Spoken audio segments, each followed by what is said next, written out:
សូមបុណ្យកុសលដែលខ្ញុំបានធ្វើក្នុងជាតិនេះសូមឲ្យខ្ញុំបានសុខរាល់កម្មពៀទាំងឡាយដែលខ្ញុំសាងពីអតីតជាតិសូមឲ្យលាងជម្រះអស់ត្រឹមជាតិនេះហើយសូមផ្សាយមេត្តាចិត្តដល់សពសត្វទាំងឡាយសូមសពសត្វទាំងឡាយ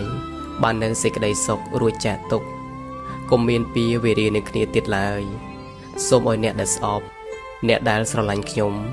បាននៅសេចក្តីសុខរួចចាកទុក្ខសូមឲ្យញាតិទាំងឡាយរបស់ខ្ញុំបាននៅសេចក្តីសុខរួចចាកទុក្ខសូមឲ្យខ្ញុំកុំឲ្យមានរោគសូមឲ្យពុកម៉ែសុខភាពល្អរកទទួលទានមានបានពុកម៉ែមានអាយុវែងកុំឲ្យមានរោគព្រមទាំងញាតិទាំងឡាយគ្រប់គ្នាសូមផ្សាយមេត្តាចិត្តនេះដល់សពសត្វទាំងឡាយសាធុសាធុសាធុ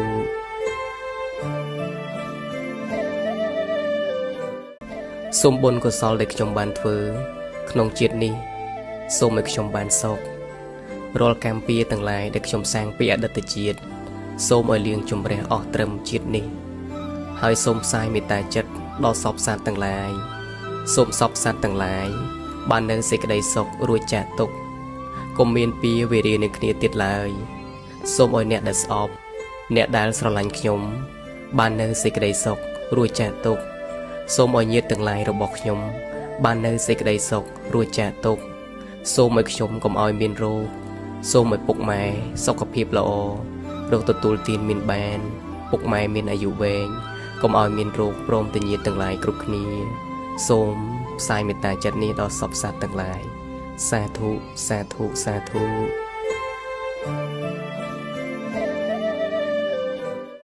សូមបុណ្យកុសលដែលខ្ញុំបានធ្វើក្នុងជាតិនេះសូមឲ្យខ្ញុំបានសុខរាល់កម្មពៀទាំងឡាយដែលខ្ញុំសាងពីអតីតជាតិសូមឲ្យលាងជម្រះអស់ត្រឹមជាតិនេះហើយសូមផ្សាយមេត្តាចិត្តដល់សពសត្វទាំងឡាយសូមសពសត្វទាំងឡាយបាននៅសេចក្តីសុខរួចចាកទុក្ខកុំមានពៀវេរានឹងគ្នាទៀតឡើយសូមឲ្យអ្នកដែលស្អប់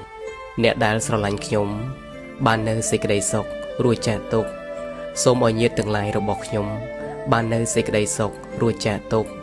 សូមឲ្យខ្ញុំកុំឲ្យមានរោគសូមឲ្យពុកម៉ែសុខភាពល្អរកទទួលទានមានបានពុកម៉ែមានអាយុវែងកុំឲ្យមានរោគព្រមទាំងញាតិទាំងឡាយគ្រប់គ្នាសូមផ្សាយមេត្តាចិត្តនេះដល់សពសត្វទាំងឡាយសាធុសាធុសាធុ